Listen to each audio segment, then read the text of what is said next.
Boa noite a todos. Estamos mais uma vez aqui. A gente está falando aí nas últimas semanas, a gente vem desenvolvendo uma série chamada Bases, Nossos Valores na Prática. A gente tem se proposto a falar em cada uma das semanas sobre um dos nossos valores, para que facilite um pouco mais a nossa lembrança sobre esses valores. A gente tem um acróstico que é a palavra pesca, que nos facilita lembrar dos 5 valores, que são proclamação, ensino, serviço, comunhão e adoração. Então, para que fique mais fácil de lembrar, você se lembra da palavra pesca e pensa que cada uma dessas letras corresponde a um dos nossos valores. A gente já falou sobre proclamação, ensino, serviço e comunhão, e hoje a gente vai terminar a nossa série falando sobre adoração. Tá vendo como ajuda a lembrar? Embora muita gente ainda não tenha lembrado, alguns conseguiram se lembrar a partir desse acróstico que eu acabei de falar para vocês. E eu queria começar hoje te fazendo uma pergunta, assim, bem objetiva, bem pessoal. E a pergunta é a seguinte: o que te trouxe aqui hoje? Se você pensou em responder assim, meus pés, meu carro, Uber, minha bicicleta ou qualquer coisa do gênero, eu preciso orar por você no final do culto para repreender esse espírito da sua vida. Eu queria que você entendesse que essa pergunta, na verdade, tem a ver com o seguinte: qual a motivação para você estar aqui hoje? Acho que eu melhorei um pouco a pergunta, né? Por que razão você está aqui hoje? Ou por que objetivo, qual o objetivo que te traz até aqui hoje? A gente tem uma variedade muito grande de opções que você poderia estar fazendo agora, uma série de coisas. Você poderia estar passeando na praia, você poderia estar em um restaurante, você poderia estar na sua casa assistindo televisão, você poderia fazer uma série de coisas. Por que exatamente você está aqui? E eu espero que essa pergunta não te faça pensar assim: realmente, né? Não era para eu estar aqui não, estou indo embora. Então não faça isso, pelo amor de Deus. Mas eu pensei em algumas opções, e pode ser que você se enquadre em uma ou mais dessas opções. Eu queria listar alguns dos motivos que poderiam ser a razão principal pela qual você está aqui presente. Alguns estão aqui hoje em busca de uma espécie de fortalecimento espiritual. Você teve uma semana complicada e você precisa de um momento para você esquecer dessa semana tão complicada e tão difícil que você teve. Você teve alguns dias de muitas dificuldades e você precisa, em certo sentido, esquecer essas preocupações do dia a dia e encontrar ou reencontrar uma espécie de paz interior. E você entende que esse encontro de paz interior é um lugar que você consegue aqui na igreja no domingo, e você veio por essa razão. Pode ser que você tenha vindo para se reenergizar, revigorar as forças por mais de uma semana. E é possível que, se você pense que veio para a igreja para se reenergizar, você seja uma das pessoas que coloca o teu signo na bio do Instagram, mas esse é um dos motivos que trazem alguém até a igreja. Em segundo lugar, pode ser que você tenha vindo aqui pelo senso de dever.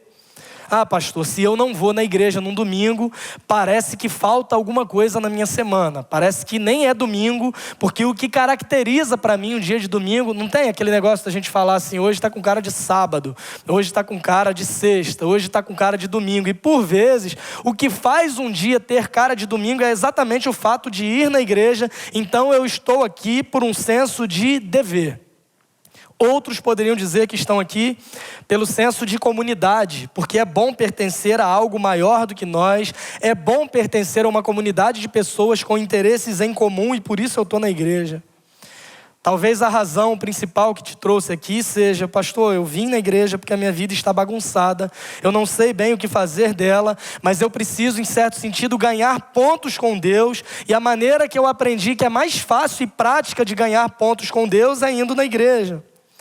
Outros talvez estejam aqui porque alguém insistiu para que você viesse.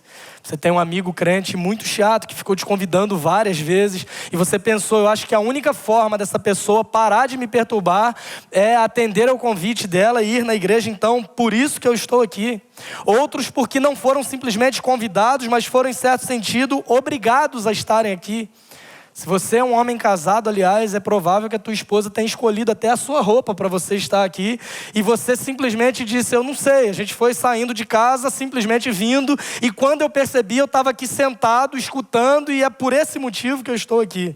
O que eu queria que você percebesse é que há uma infinidade de motivos que podem ser a motivação principal para que as pessoas estejam reunidas aqui hoje.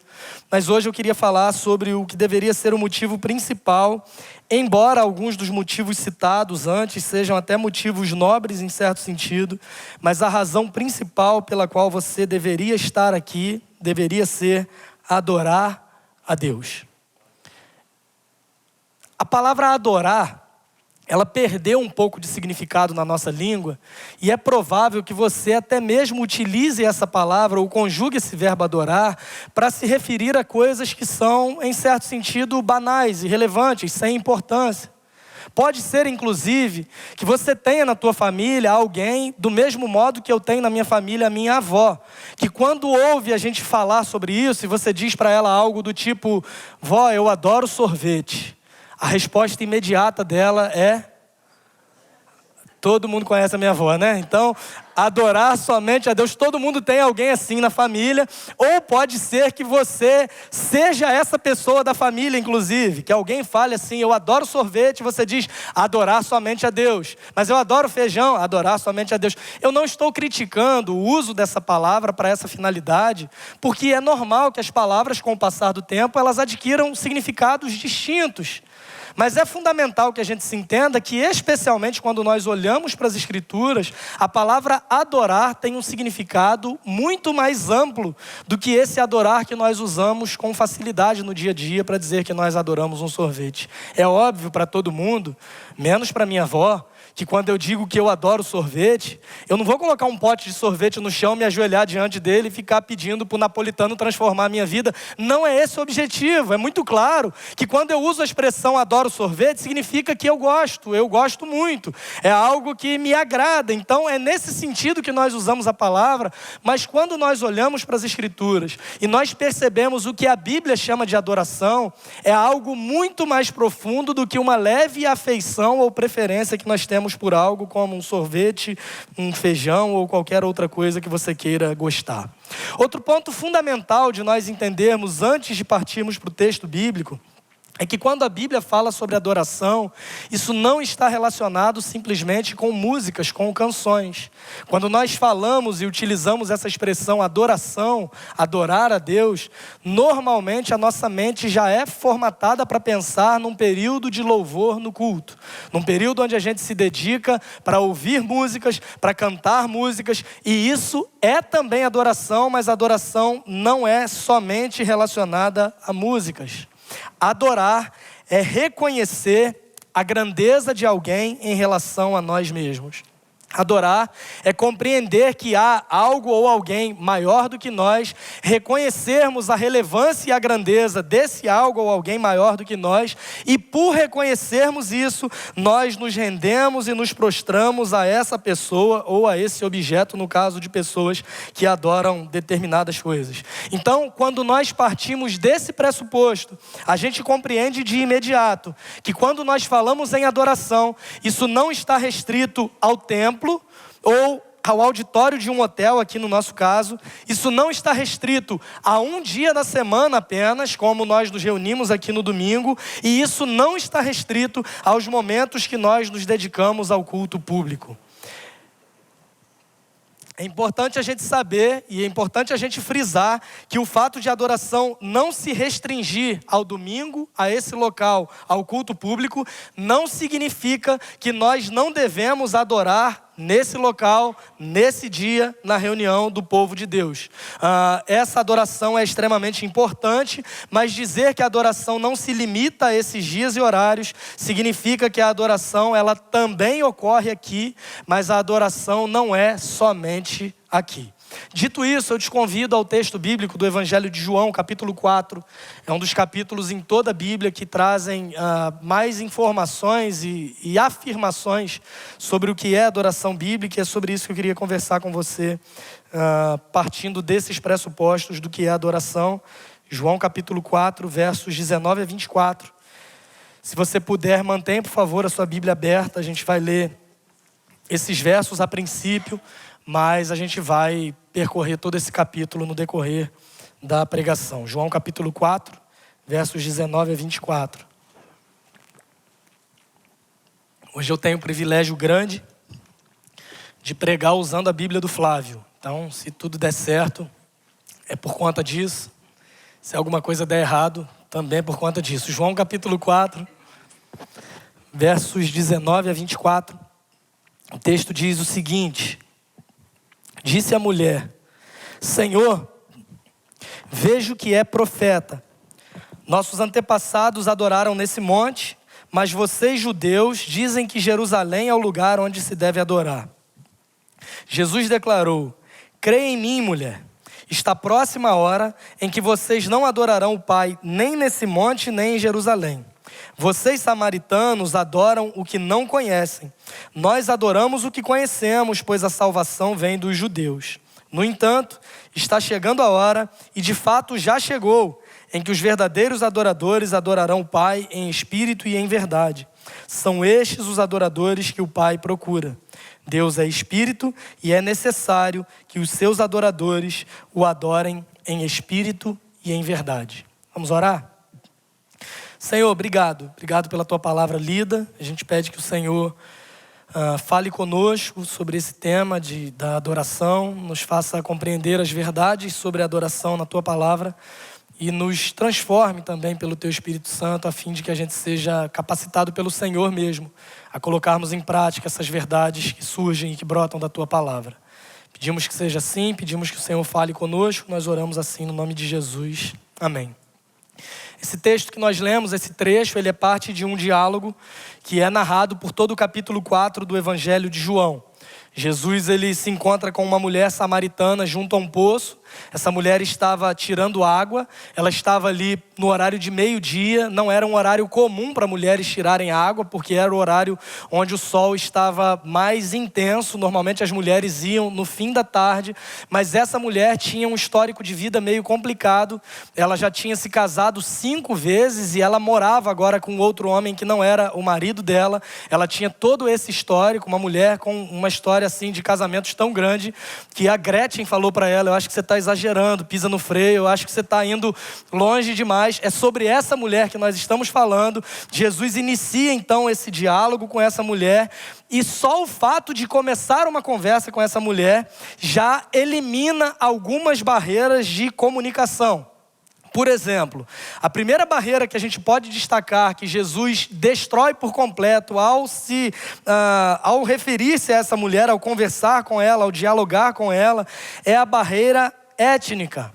No verso 9 do capítulo 4 de João, a gente vai ler que aquela mulher ficou espantada com o fato de Jesus se dirigir a ela, e ela disse para Jesus assim: como você, sendo judeu, fala comigo que sou uma mulher samaritana? E o autor bíblico vai deixar claro para nós a razão desse espanto quando ele diz: porque os judeus não se davam bem com os samaritanos. Há uma barreira étnica que é destruída nesse diálogo de Jesus, porque havia uma relação não muito amistosa entre judeus e samaritanos, principalmente por parte dos judeus e da forma como eles enxergavam os samaritanos. A origem desse povo que nós olhamos para o Novo Testamento e ouvimos falar, que são os samaritanos, se dá na saída do cativeiro da Babilônia. Nesse cativeiro, a nação de Israel, ela foi permitida de se misturar com outros povos, e aí alguns judeus tomaram para si mulheres de outros povos e se relacionaram com elas, e nasceram então o que os judeus consideravam como sendo judeus não tão puros assim, porque eles eram uma espécie de mistura de etnias. Quando eles retornam do cativeiro, os judeus que se consideravam mais puros habitam ali nos lugares centrais e principais, e esses judeus considerados por eles impuros se dirigiram a essa região que nós conhecemos como Samaria. Então, quando o judeu olhava para um samaritano, ele entendia que o samaritano era uma espécie de cidadão de segunda classe. Ele era menosprezado por conta da sua origem étnica enquanto povo. Jesus, quando ele se dirige a essa mulher, a primeira barreira que ele quebra é essa barreira relacionada à etnia e à origem dessa mulher. Mas havia também uma barreira religiosa. Nesse texto que nós acabamos de ler, a gente vai perceber que os judeus tinham um entendimento sobre adoração e os samaritanos tinham outro entendimento sobre adoração. Eles discordavam naquilo que deveria ser um ponto principal na nossa relação com Deus. Como é que nós nos relacionamos com Deus? E os judeus entendiam, nós nos relacionamos com Deus quando nós o adoramos no templo, em Jerusalém. Os samaritanos diziam, nós nos relacionamos com Deus quando nós vamos para o monte. Nós hoje que somos crentes, a gente tem crente que vai para o templo, crente que vai para o monte, não tem discussão sobre isso, mas naquela altura havia um problema muito grande nessa interpretação sobre a adoração, e Jesus, ao dialogar com essa mulher, ele destrói também aquilo que nós poderíamos chamar de barreira religiosa. Além disso, havia a barreira do gênero, porque nessa cultura era estranho um homem conversando com uma mulher, ainda mais nessas circunstâncias, onde eles estavam sozinhos e nas circunstâncias do fato dessa mulher ter um histórico tão complicado nas suas relações familiares. Jesus não se preocupa com isso. Essas barreiras não são um problema para que ele não conversasse com essa mulher, e a partir dessa conversa, desse diálogo, ele vai se desenvolvendo e Jesus explica para ela lições preciosas e valiosas sobre a adoração que são bastante úteis para o nosso entendimento ainda hoje. O tema principal dessa conversa passa a ser a adoração. E nesse texto, nós temos lições valiosas sobre a adoração, que é um dos nossos valores, e é sobre isso que nós vamos falar.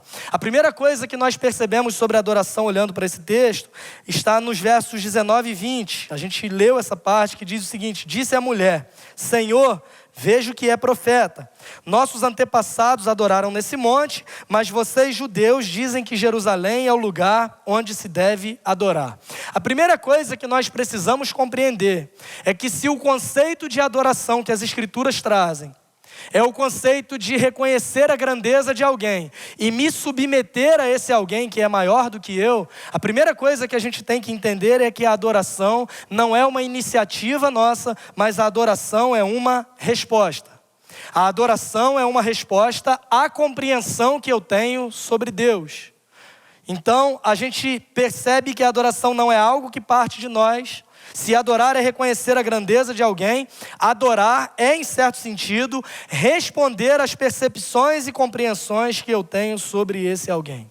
E o que é mais interessante é que nessa conversa de Jesus com a mulher, fica muito claro para nós que a adoração tem a ver com a vida real.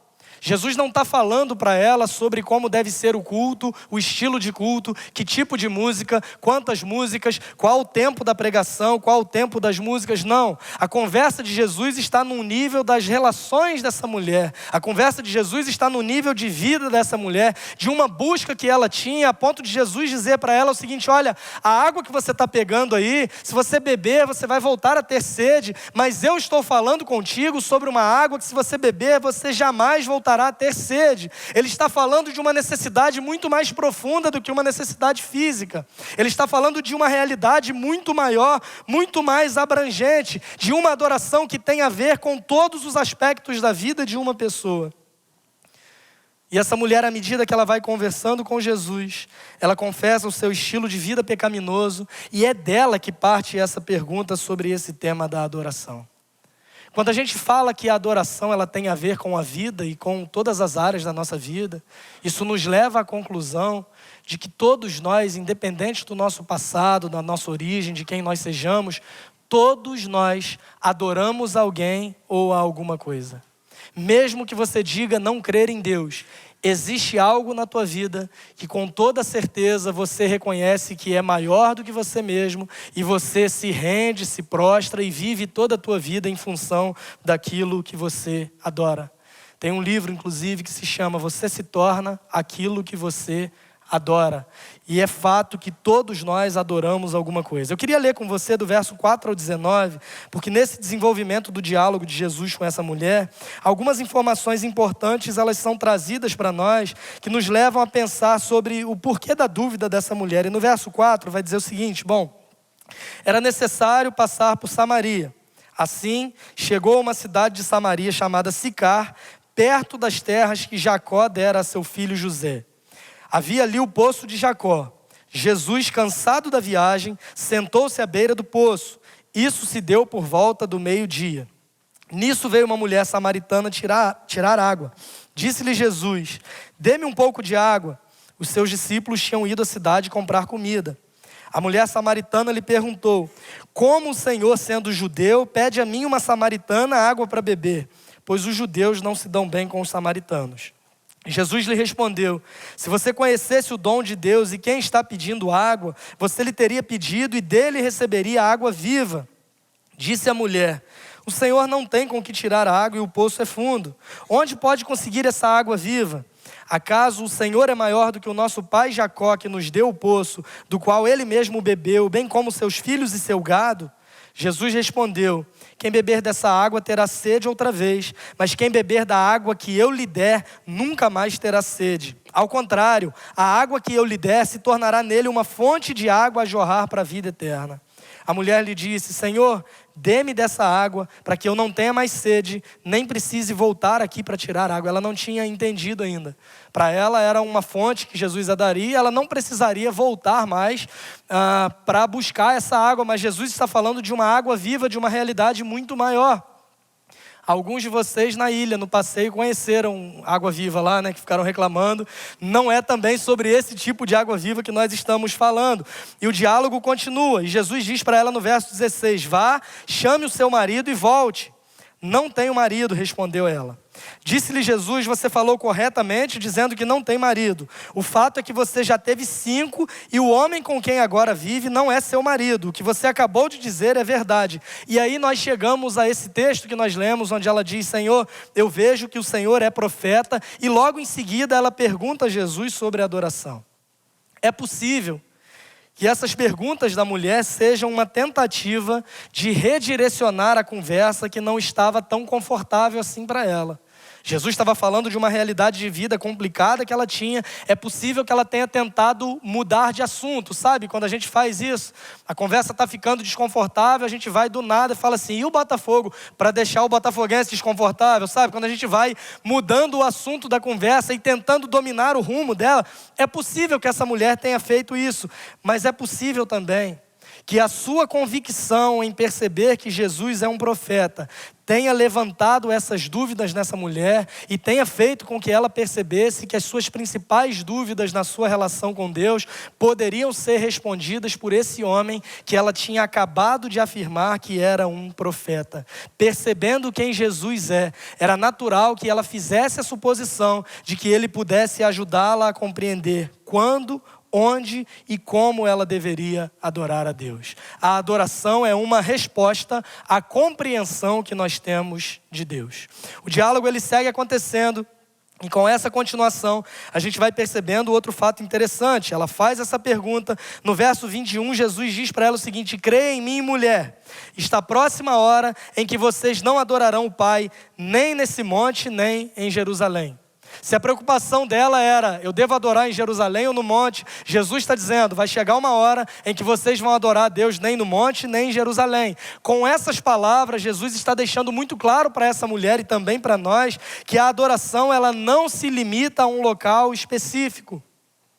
O entendimento religioso que eles tinham era completamente diferente. Judeus adoravam no templo, samaritanos adoravam no monte. Jesus diz para essa mulher, em outras palavras, que está se aproximando um novo momento em que isso não seria mais importante. E é fundamental que a gente compreenda que hoje, nos nossos dias, na nossa relação com Deus, a adoração, ela não pode de forma alguma estar limitada a um local específico.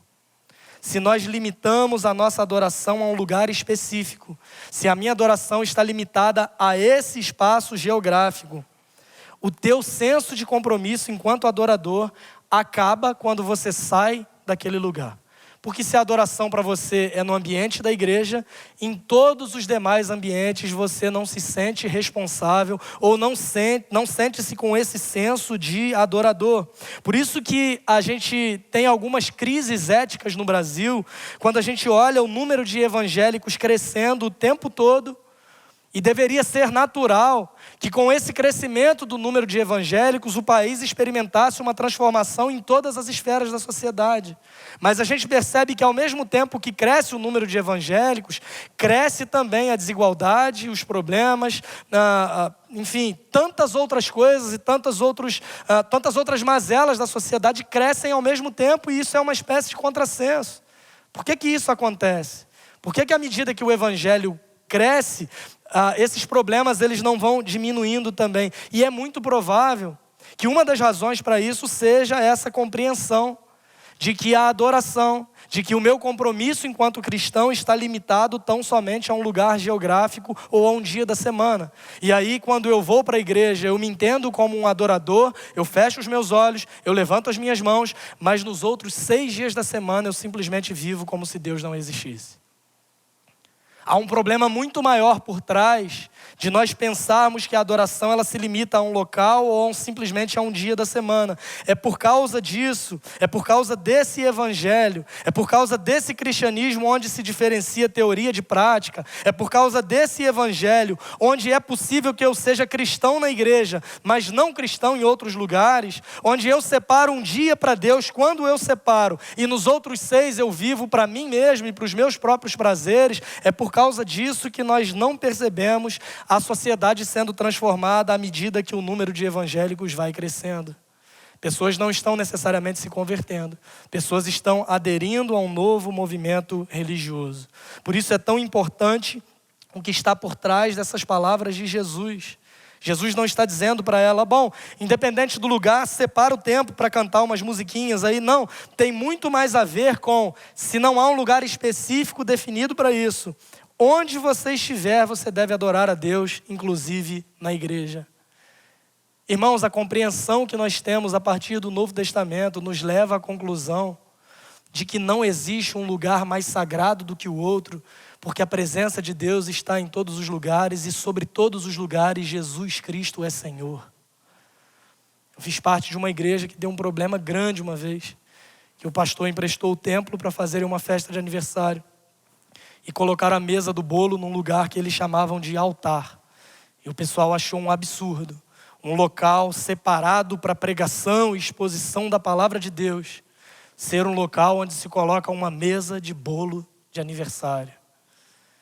Que crise criada sem sentido, né?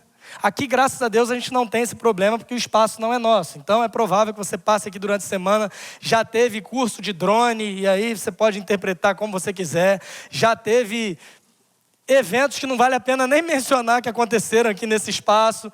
A gente já chegou aqui num domingo de manhã e tinha acontecido uma festa de casamento aí. Enfim, uma série de coisas que aconteceram que, se a gente pensasse que esse lugar ele tem uma atmosfera diferente e especial, a gente entraria em crise. Agora, pior do que isso é que, se eu acho que nesse lugar eu preciso me portar como um adorador, e tão somente nesse lugar, quando eu saio daqui eu vivo a minha vida simplesmente como se Deus não existisse. As palavras de Jesus nos levam a pensar que a adoração não tem a ver com separar um lugar e um tempo, mas tem a ver com uma disposição do coração em todo lugar e em todo tempo. É compreender a adoração não como um momento específico, mas é compreender a adoração como um estilo de vida. E a conversa segue acontecendo. E no verso 22 nós lemos o seguinte, Jesus dizendo para ela, vocês samaritanos adoram o que não conhecem, nós adoramos o que conhecemos, pois a salvação vem dos judeus. Jesus vai nos deixar claro que, além da adoração ser uma resposta, além da adoração não se limitar a um local, a adoração pressupõe conhecimento. Jesus diz para aquela mulher, vocês adoram a quem vocês não conhecem. E a adoração ela não é eficaz se você, entre aspas, adora alguém ou a algo que você não conhece. Para que a adoração seja saudável, é fundamental que você conheça a quem você está adorando. E é importante nós pensarmos sobre isso, irmãos. Porque alguns entendem que adoração e conhecimento bíblico são realidades completamente excludentes. Parece que são momentos distintos no culto e momentos distintos na vida. Eu já vi gente falando assim, eu gosto mesmo é da adoração. Eu adoro aqueles cultos que eles chamam de louvorzão. O culto é muito bom. Você chega, tem louvor. Durante o culto tem louvor. No final do culto tem louvor. O culto é tão bom que não tem nem pregação. É um negócio que para mim não faz sentido, né? Parece que a pregação é aquele castigo que você tem que gostar do louvor. E aí quando acaba o louvor, não, você é obrigado a participar da pregação agora. Para alguns as realidades são excludentes. Tinha um camarada que vinha aqui na igreja. Ele chegava meia hora antes do culto da noite. E ele sentava ali atrás, e eu estou bem tranquilo de falar isso, vocês vão entender por quê. Mas ele sentava ali atrás com um pente e ficava penteando o cabelo meia hora. Espírito do Zé Bonitinho que ele tinha, né? Sentava ali, ficava penteando o cabelo. E aí começava o culto, ele ficava aqui no louvor. Quando eu começava a pregar, ele levantava e saía. Todos os domingos, exatamente a mesma coisa. Até que um dia ele foi interpelado por 2 anjos aqui da igreja. Flávio e Diego, que estão ali atrás. E aí perguntaram para ele, tipo, eles já conheciam, né, de uma realidade anterior, e perguntaram, mas por que você faz isso? E ele falou, não, eu gosto do louvor. Quando o pastor ele abre a Bíblia e ele lê, eu já sei mais ou menos o que ele vai falar, então eu pego e vou embora, porque eu não preciso disso. Por que eu estou tranquilo para falar disso? Porque eu já estou pregando há mais de 15 minutos, então mesmo que ele tenha vindo, ele já foi embora com toda certeza. Mas tem gente que, embora esse exemplo seja um exemplo assim, absurdo em certo sentido, tem gente que lida na vida desse modo. Ah não, eu sou mesmo um adorador, eu não preciso conhecer a palavra de Deus, eu não preciso me dedicar ao estudo das escrituras, porque Deus me chamou para ser um adorador. E a compreensão que as pessoas têm de ser um adorador é ficar fazendo cara feia, porque adoração necessariamente leva a pessoa a cara feia. Já viu como é que o pessoal fica assim, aí levanta a mão, faz careta, e as pessoas acham que a adoração é ficar fazendo cara feia, levantando a mão, fechando o olho, e isso não tem absolutamente nada a ver com o conhecimento que nós temos sobre Deus. Jesus está dizendo para essa mulher que o problema dela não era a compreensão sobre o lugar onde deveria adorar, mas o problema é que ela estava adorando a quem ela não conhecia. E nós precisamos entender, irmãos, que para que a nossa adoração seja eficaz, necessariamente nós precisamos conhecer o Senhor.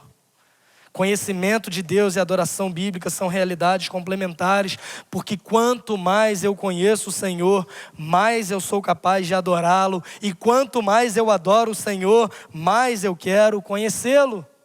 O apóstolo Paulo, em uma de suas cartas, ele faz uma afirmação linda sobre adoração, quando ele diz, eu sei em quem tenho crido, e estou bem certo que Ele é poderoso para guardar o meu tesouro, o meu depósito, até aquele grande dia. Ele fala sobre a adoração, ele fala sobre o Senhor que é poderoso para fazer todas as coisas, mas ele começa essa afirmação dizendo, eu sei em quem tenho crido. Saber em quem nós cremos é o que nos dá base para adorar a Deus do modo como Ele quer ser adorado. Os samaritanos adoravam com entusiasmo e dedicação, mas eles não tinham conhecimento bíblico suficiente e necessário.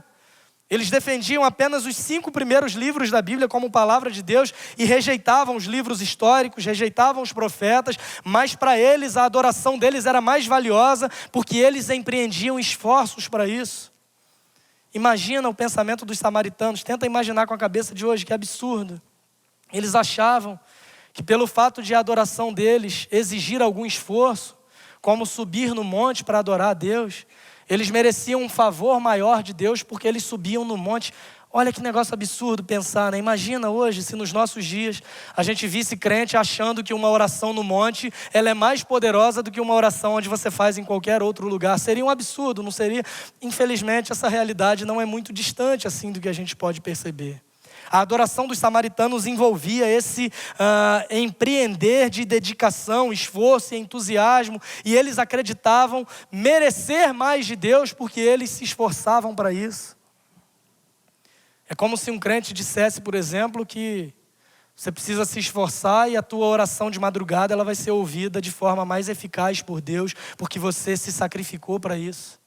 Eu já ouvi pessoas dizendo, eu oro de madrugada porque a fila é menor.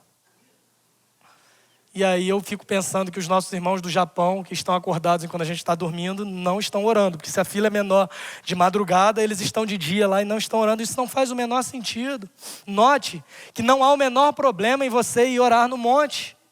O problema é você achar que pelo fato de ir orar no monte, Deus te deve alguma coisa porque você está sacrificando algo para merecer um favor de Deus. Não.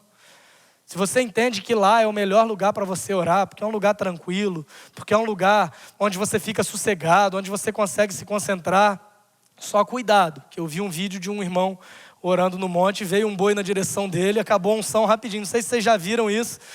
Tenha muito cuidado. Eu acho que o monte, para mim pelo menos, não é o melhor lugar. Satanás envia pernilongo para te perturbar, uma série de coisas. Mas se você acha que é o melhor lugar, sem o menor problema. Agora você não pode achar que Deus te deve algo porque você empreendeu um esforço na tua vida de adoração a Deus, porque isso não faz o menor sentido. Se para você de madrugada é o horário que funciona melhor, porque a casa está tranquila, porque as pessoas estão dormindo, porque ninguém está te perturbando, porque ninguém está te mandando mensagem, ótimo, vá orar de madrugada e sem problemas em relação a isso.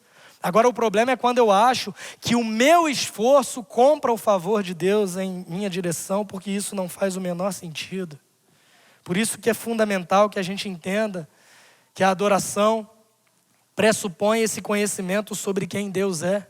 Os samaritanos adoravam a Deus com esse entusiasmo e com essa dedicação, mas eles não conheciam a Deus porque eles rejeitavam a própria palavra de Deus em certo sentido. Por outro lado, a gente tem os judeus que aceitavam toda a escritura de até então como palavra de Deus, mas também não o adoravam como deveria.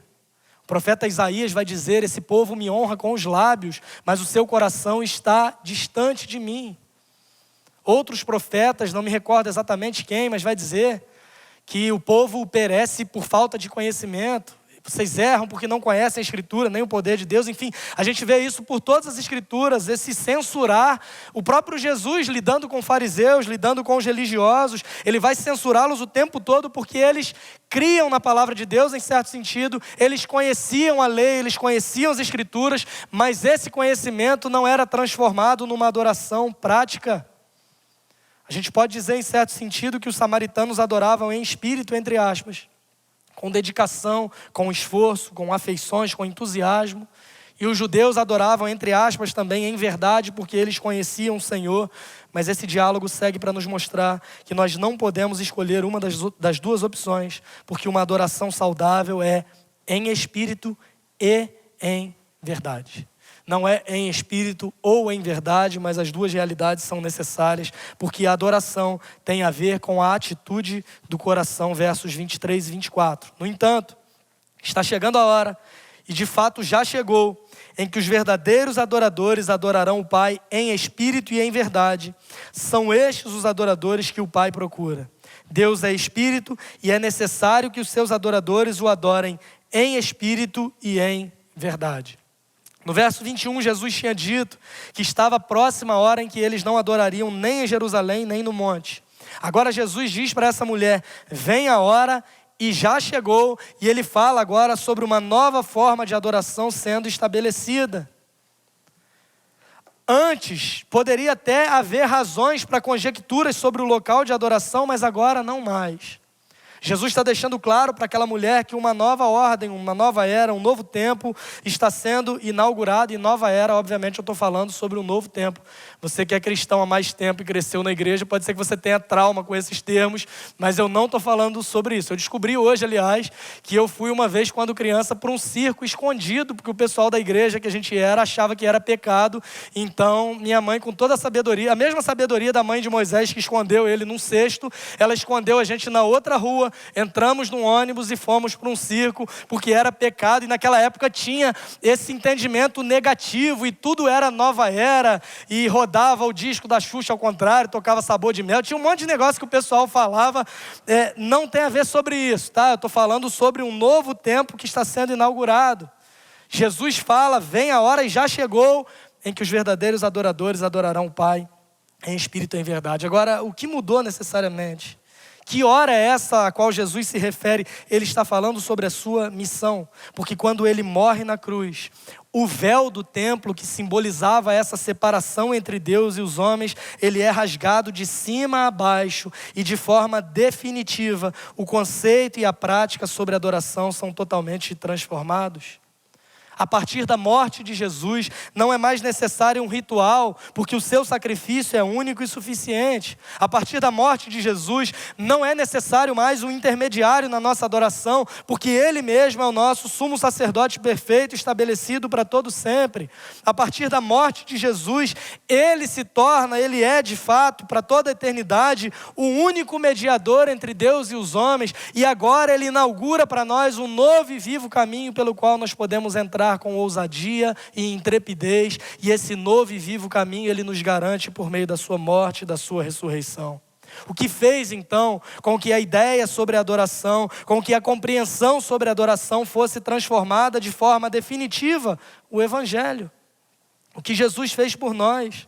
A sua vida perfeita, a sua morte na cruz, a sua ressurreição, que abre para nós um novo e vivo caminho para Deus. Nós que estávamos distantes de Deus, separados por causa do pecado, temos agora um novo acesso a Ele, por meio do qual nós podemos entrar. Irmãos, é tão somente o Evangelho de Jesus Cristo que transforma tanto a nossa compreensão quanto a nossa prática em relação à adoração.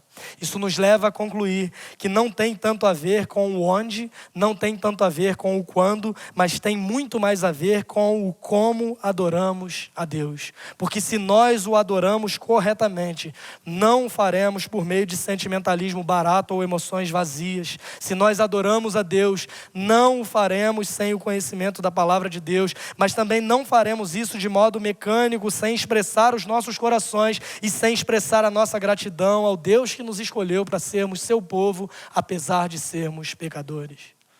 John Piper tem uma frase interessante sobre isso, quando ele diz que a verdadeira adoração, porém, vem de pessoas com emoções profundas, grande amor e doutrina sadia. Afeições fortes por Deus, arraigadas na verdade, são os ossos e a medula da adoração bíblica. Adoração tem a ver com afetos e emoções, mas esses afetos e emoções precisam estar fundamentados na verdade que é a palavra de Deus. Durante muito tempo e até hoje se discute em alguns círculos sobre qual o melhor estilo de culto, sobre qual o ritmo mais agradável, sobre quais instrumentos podem e devem ser usados no culto ao Senhor e coisas do gênero. Esses dias eu vi uma discussão no Twitter longa sobre a duração do culto. Se o culto deveria ter 1 hora, 1h30, 2 horas, mais de 2 horas. E aí um dos defensores do culto mais longo postou lá um sermão dele sobre isso.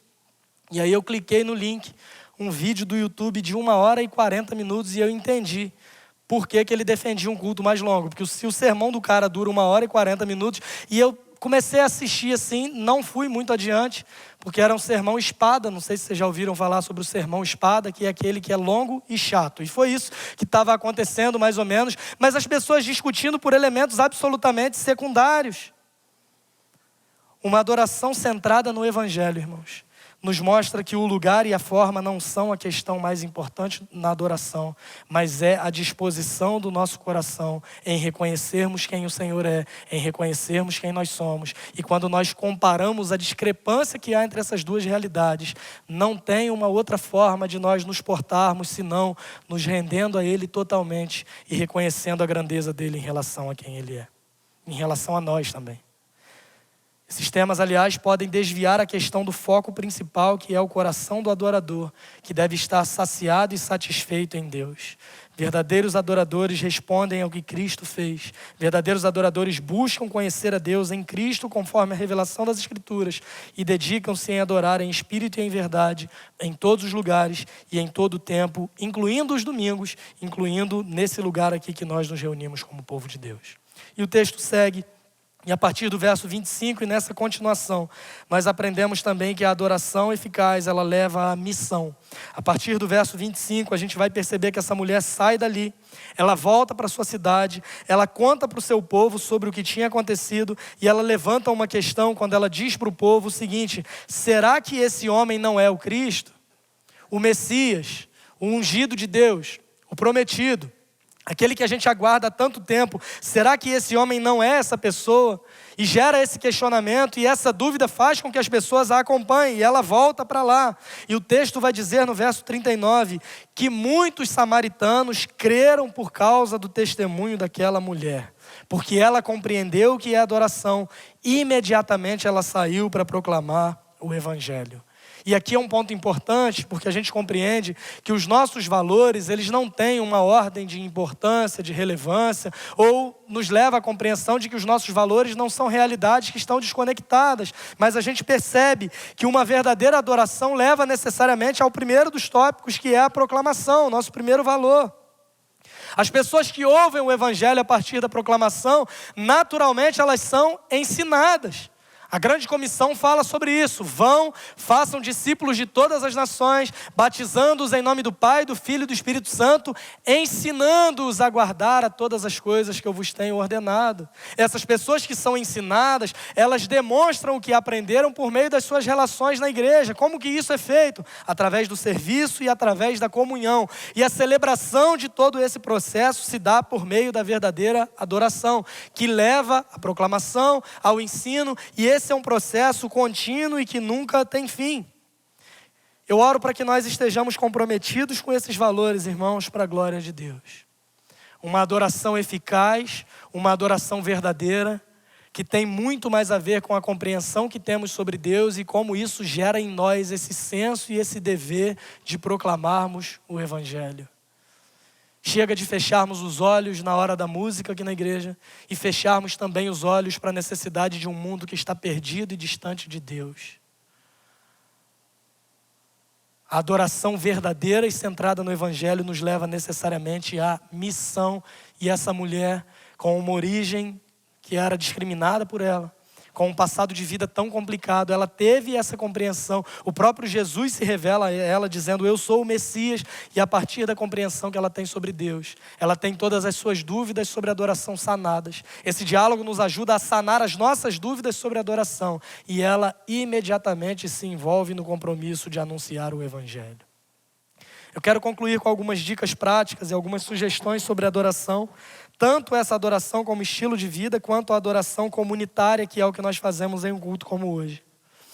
Sobre essa adoração comunitária, celebração coletiva, a primeira sugestão prática para você é a seguinte: prepare o seu coração para esse dia e para esse momento. É fundamental que você se prepare para isso. Não venha para a igreja como você vai para qualquer outro lugar.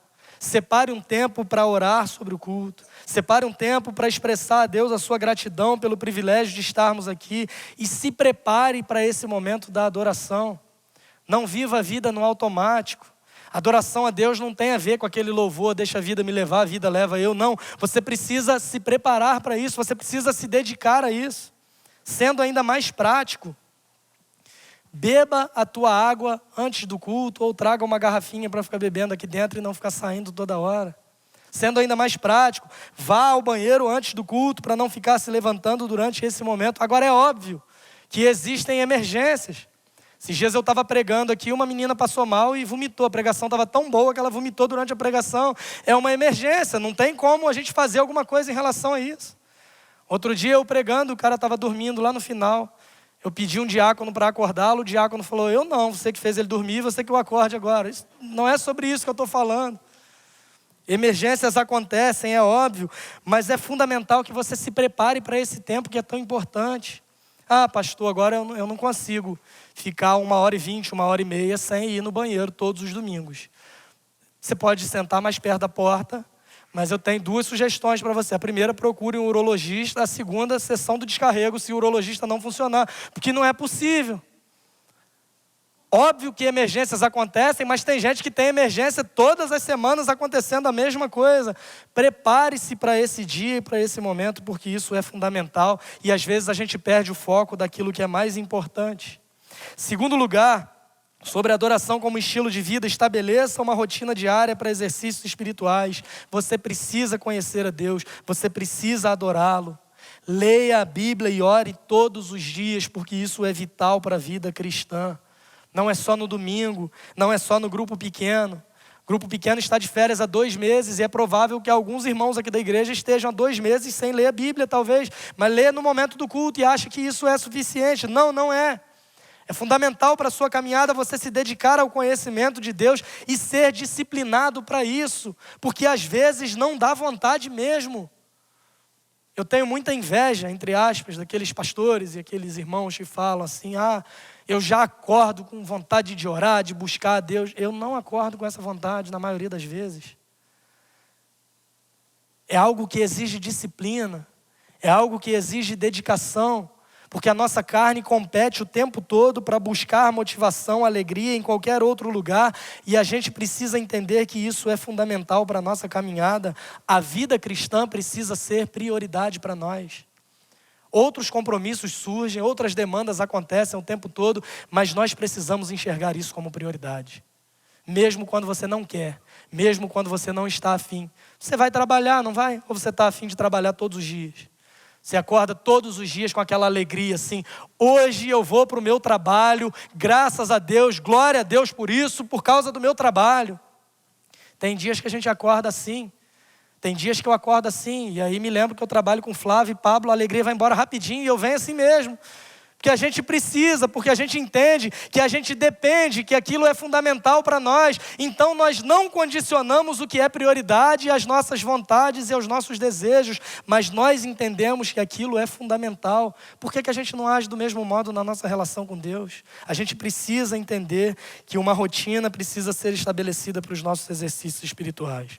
E por último, busque satisfação em Deus.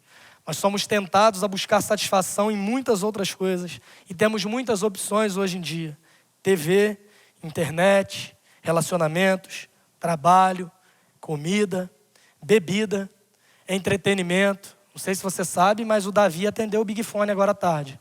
Minha sogra acabou de me informar quando a gente estava vindo para a igreja. Nós temos algumas opções que tentam competir pela nossa atenção e fazer com que a gente busque satisfação o tempo todo. Algumas dessas coisas são boas de fato. Big Brother não, está amarrado em nome de Jesus. Mas como adoradores em espírito e em verdade, que conhecem o Evangelho, nós devemos nos lembrar, irmãos, que a despeito de todas as opções que nós temos, a nossa fonte última e definitiva de satisfação deve ser o próprio Deus. Eu oro e peço a Deus para que nós sejamos verdadeiros adoradores, porque são esses adoradores que Deus busca. Homens e mulheres que o adorem em espírito, com um coração ardente por Deus e com afeições profundas por esse mesmo Deus. Mas homens e mulheres que o adorem também em verdade, com a mente cheia do conhecimento de Deus que nos é revelado através das Escrituras.